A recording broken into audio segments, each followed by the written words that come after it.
La lluvia de otoño en Barcelona caía con una melancolía persistente, reflejando el estado de ánimo de Carlos. Tenía 66 años, dueño de un imperio naviero y de bienes raíces, pero su vida se había encogido hasta caber en la soledad inmensa de su mansión en Pedro Bis. Era la hora punta, y el chofer, Juan, maniobraba el Bentley por la avenida Diagonal, una arteria vibrante que contrastaba con el silencio sepulcral dentro del coche. Carlos miraba el anillo de oro en su mano, la argolla matrimonial que llevaba desde hacía 40 años, incluso 10 años después de que Elena, su esposa, hubiera fallecido. El luto no era solo un recuerdo, era su identidad. Juan se detuvo ante un semáforo rojo. Fuera, el tráfico era caótico y ruidoso, pero Carlos estaba absorto en su propia neblina mental, pensando en la reunión aburrida que acababa de tener. La única cosa que lo sacó de su trance fue un pequeño golpe en la ventanilla, un sonido casi imperceptible, sobre el ruido del motor. Una figura diminuta estaba allí, temblando ligeramente a pesar del chubasquero gastado. Era una niña, no más de 6 años, con unos ojos grandes, de un color avellana profundo, que parecían contener la sabiduría de 100 inviernos. Sostenía una caja de cartón llena de caramelos y chicles.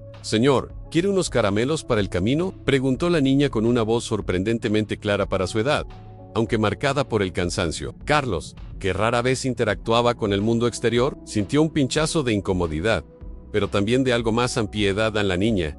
Tenía las mejillas rojas por el frío y una mancha de barro en la rodilla del pantalón. Le recordó vagamente a una foto antigua de Elena de niña, aunque no podía precisar por qué. «Juan, abre», ordenó Carlos. La ventanilla bajó con un zumbido. «¿Cuánto vale todo lo que tienes?», preguntó Carlos, su voz grave y autoritaria, aunque intentaba suavizarla. Los ojos de la niña se abrieron ligeramente. «Tengo 25 paquetes de chicles y 10 de caramelos duros, señor. Si me compra todo, se lo dejo por 10 euros. Necesito la mitad para hoy», explicó, mostrando una profesionalidad inquietante.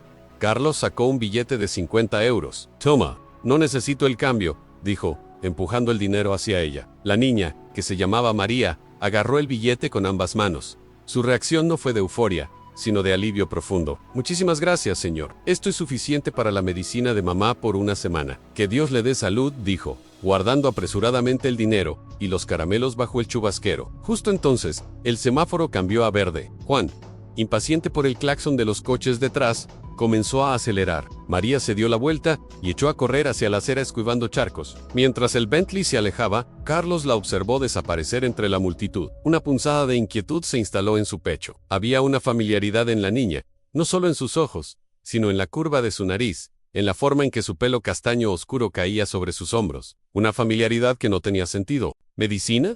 Para su madre, el peso de la opulencia se sentía más pesado que nunca ante la imagen de esa niña luchando en el frío.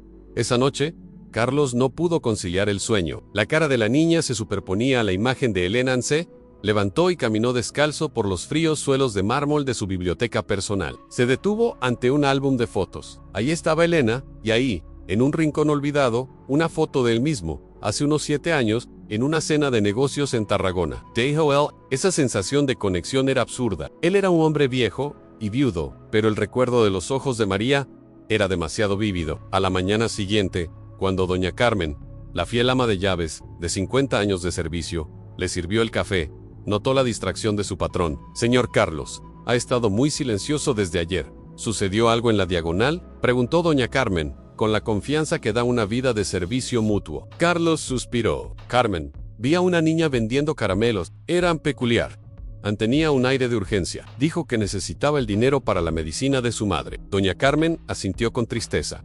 «Barcelona es dura, señor. Hay mucha necesidad en el exemple, pero usted hizo su parte». «No estoy seguro de haberlo hecho», murmuró Carlos. La niña, su nombre, no lo sé, pero había algo, en una intensidad. Decidido, Carlos llamó a Juana, le dio instrucciones precisas a Juan.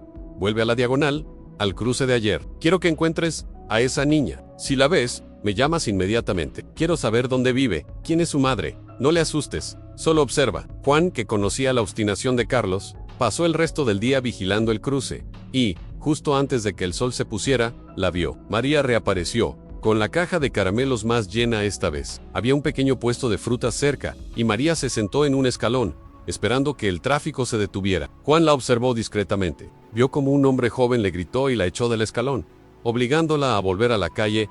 Ambió su persistencia. Juan llamó a Carlos Anseñor, La he encontrado, está ahora mismo, en la calle Pared Agatada. Acaba de tener un altercado con un vendedor. Carlos sintió un golpe de furia protectora que no sentía desde hacía años. No te acerques todavía. Solo síguela cuando se vaya a casa. Y ten mucho cuidado de no ser visto. María vendió los últimos paquetes de chicles ya entrada la noche. Contó el dinero bajo la luz de una farola. 3 euros, suficiente para el analgésico, más la mitad de la dosis del antibiótico que su madre necesitaba desesperadamente. Juan la siguió a pie, manteniendo una distancia prudente. El camino fue largo y llevó al chofer a una zona antigua y humilde del barrio gótico.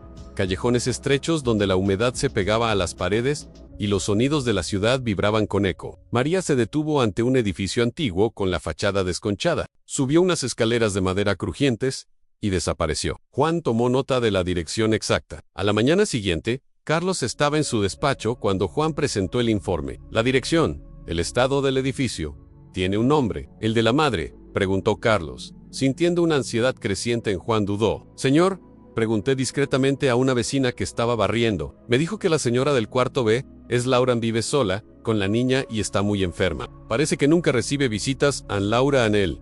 Nombre no le decía nada a Carlos, pero la situación de la niña sí era inaceptable que una niña de su ciudad, mientras él vivía en semejante exceso, tuviera que cargar con esa responsabilidad. Ese día, Carlos no fue a la oficina. Le dijo a doña Carmen que preparara una cesta de alimentos de primera calidad, caldo casero y fruta fresca. Y lo más importante, le dijo que preparara una pequeña bolsa con ropa limpia y un par de zapatos nuevos para una niña de 6 años. ¿Qué planea, señor?, preguntó doña Carmen, viendo la determinación en el rostro de Carlos. Voy a pagar una visita, Carmen el solo. Eso, es caridad nada más, mintió Carlos, sabiendo que era más que caridad. Era una necesidad que había surgido en su corazón seco. Carlos llegó al barrio gótico solo, sin Juan, en un coche discreto. Encontró el edificio y subió los escalones con precaución. El olor a humedad y a comida barata era palpable. Llegó a la puerta del cuarto B. Estaba a punto de tocar cuando escuchó una tos profunda y dolorosa desde el interior. Esperó finalmente.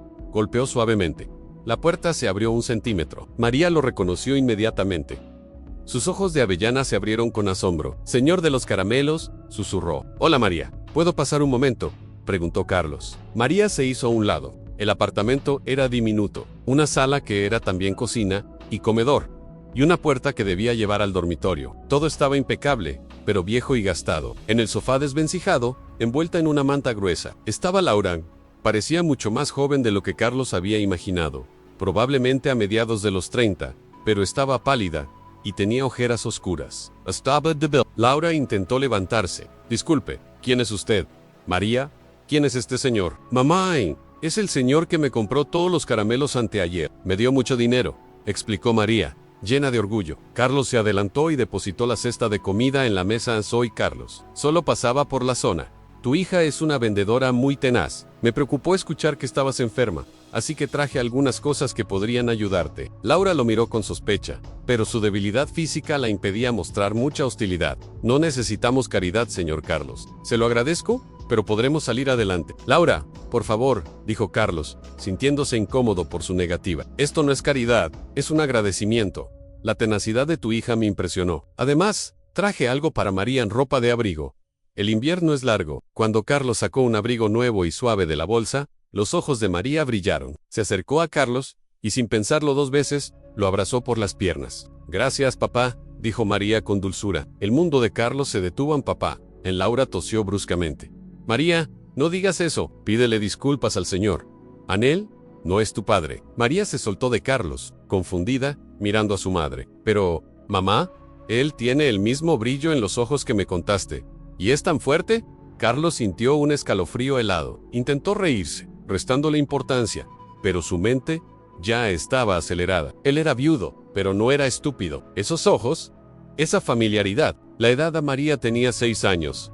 Laura, ¿podemos hablar a solas?, preguntó Carlos. Su voz apenas un susurro. Laura miró a María. Ve a la habitación a probarte el abrigo, cariño, y lávate la cara. Una vez que María estuvo fuera de la vista, Laura se derrumbó sobre el sofá. Señor Carlos, esto es una equivocación. Por favor, vaya a Guzzi. Dime la verdad, Laura. ¿Quién es el padre de María? ¿Por qué hay algo en ella? Carlos se interrumpió, incapaz de formular la pregunta que temía. Laura se limpió una lágrima de rabia y vergüenza. Usted no tiene nada que ver con esto, señor. Usted es una persona importante y yo soy nadie.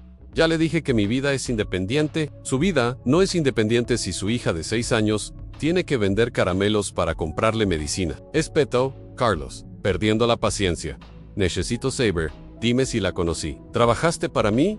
Laura bajó la mirada, vencida. Sí, pero fue hace mucho tiempo. Trabajé como administrativa por un tiempo en Industrias Navales del Delta, hace 7 años. Una de sus filiales, antes de que se fusionara. Usted no me recordará, éramos cientos de empleados. Carlos cerró los ojos, intentando rebobinar 7 años. Estaba en el apogeo de su expansión, antes de que Elena enfermara gravemente. Meses de locura, viajes constantes. No recuerdo un romance, dijo Carlos. La voz, ronca. Laura Osigiu, Amahomenchi, no fue un romance. Señor Carlos fue una cena de empresa muy larga en Sille. Yo era la becaria que se quedó a recoger la documentación de la mesa principal. Usted estaba celebrando un contrato y bebió demasiado. Yo cometí un error. Carlos sintió que el suelo se hundía. Eris recordaba una noche nebulosa de celebración, un intento de ahogar la tensión de su matrimonio de ese momento. No había pensado en ello en años. ¿Y nunca me lo dijiste?, preguntó, sintiendo que la ira se mezclaba con una culpa abrumadora. ¿Cómo iba a decirle a Carlos de la Fuente, el gran magnate, que una becaria de una filial perdida iba a tener un hijo suyo? Además, su esposa estaba viva. Yo sabía que usted la amaba. Elegí Irman, no quería destruir su vida. Carlos se sentó pesadamente en una silla. Un milagro en una hija que no sabía que existía. Una hija que se parecía a él y a la mujer que amaba, forzada a vivir en la miseria mientras él languidecía en la soledad. Quiero hacerle una prueba de ADN, dijo Carlos, con la voz firme. No era una pregunta, era una declaración. Haga lo que quiera, respondió Laura, agotada. Pero sí resulta que sí. No espere que le entregue a mi hija.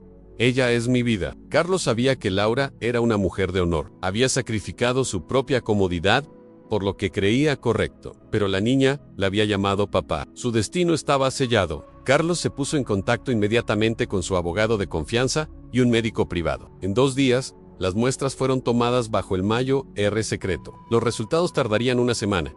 Mientras esperaba, Carlos no pudo volver a su vida normal. El vacío de su mansión era insoportable. Le pidió a doña Carmen que preparara una habitación de invitados, una habitación alegre. Una tarde, Carlos visitó de nuevo a María y a Laura Anglés, llevó juguetes y libros de cuentos. Laura, aunque reticente, estaba demasiado débil para oponerse, especialmente al ver la felicidad de su hija. María, sentada en el suelo del minúsculo salón, dibujaba con unos lápices de colores nuevos que Carlos le había regalado. Carlos se sentó a su lado.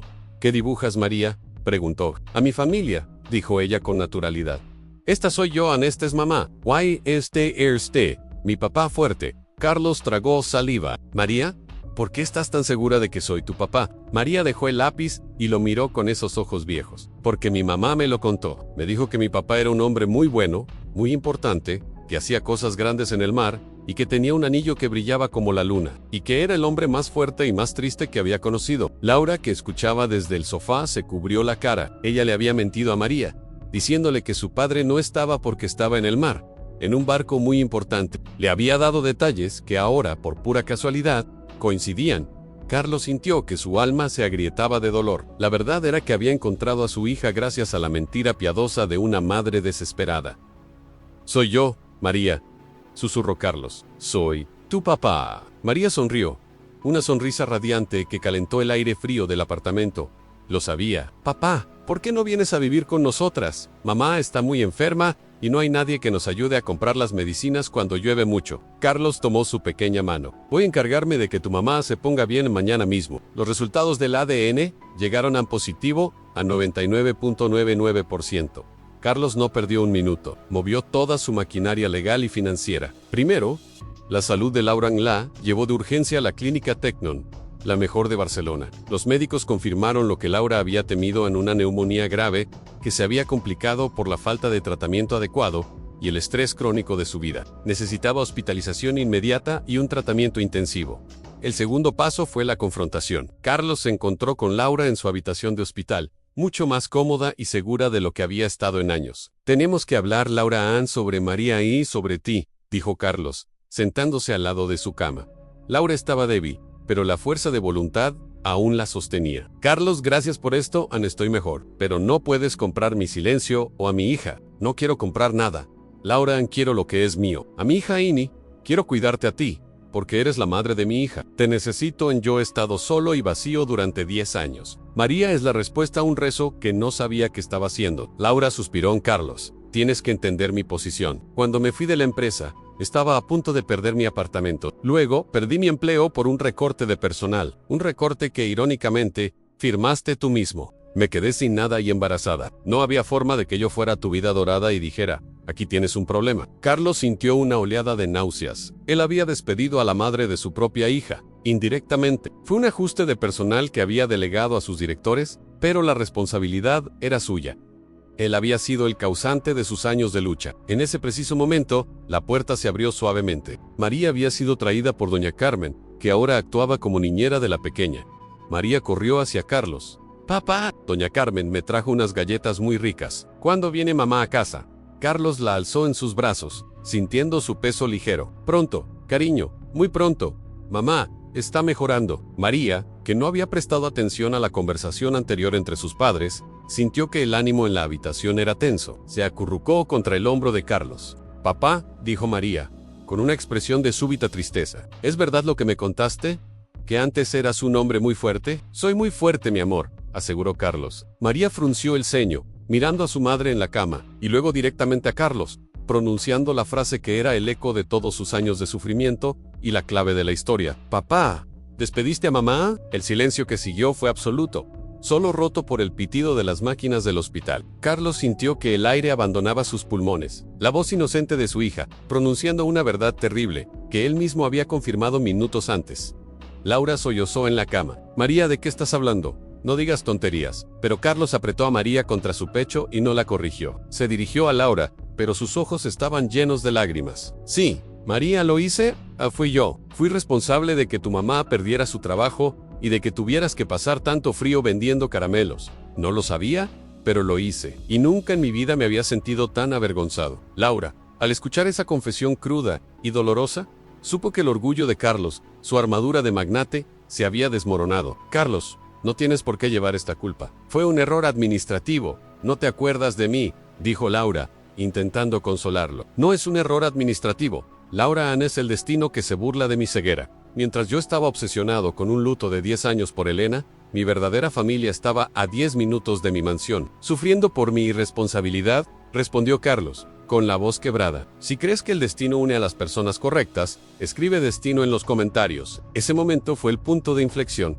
Carlos no solo aceptó la paternidad, aceptó la responsabilidad total por el pasado y el futuro. Al día siguiente, Laura fue informada de que no tenía que preocuparse por nada. Carlos había activado sus mejores contactos. La habían trasladado a una suite de recuperación, y María se quedaría con doña Carmen en la mansión mientras Laura se recuperaba por completo. María llegó a la mansión de la Fuente con los ojos muy abiertos. La vastedad de los jardines, el lujo de los salones. Doña Carmen, con su habitual calidez, la recibió. «Bienvenida a casa, María. Esta es tu nueva habitación», dijo doña Carmen, abriendo la puerta de un dormitorio lleno de luz, decorado con colores pastel y lleno de juguetes.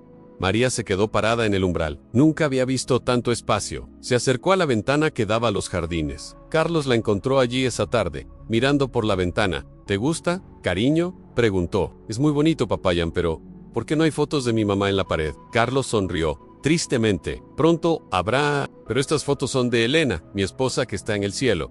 Ella fue una persona muy importante en mi vida. Si ella estuviera aquí, te amaría muchísimo, María». María asintió, entendiendo la complejidad de la vida adulta con una madurez inusual. Durante las siguientes semanas, Carlos se dedicó por completo a sus 2 mujeres. Visitaba a Laura 3 veces al día. Pasaba las tardes con María, ayudándola con la tarea, leyéndole cuentos. El anillo de boda seguía en su dedo, un recuerdo de Elena, pero su corazón, que había estado congelado, se calentaba con el amor inesperado de su hija. Laura se recuperó lentamente.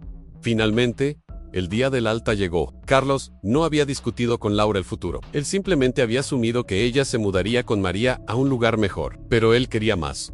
Quería una familia. Juan llevó a Laura directamente a la mansión de Pedralbes. Laura, vestida con ropa que Carlos había comprado para ella, bajó del coche, aturdida. «Carlos, ¿qué es esto? Creí que me habías alquilado un apartamento cerca», preguntó Laura. «Sí, eso hice, pero no te lo mereces, Ante.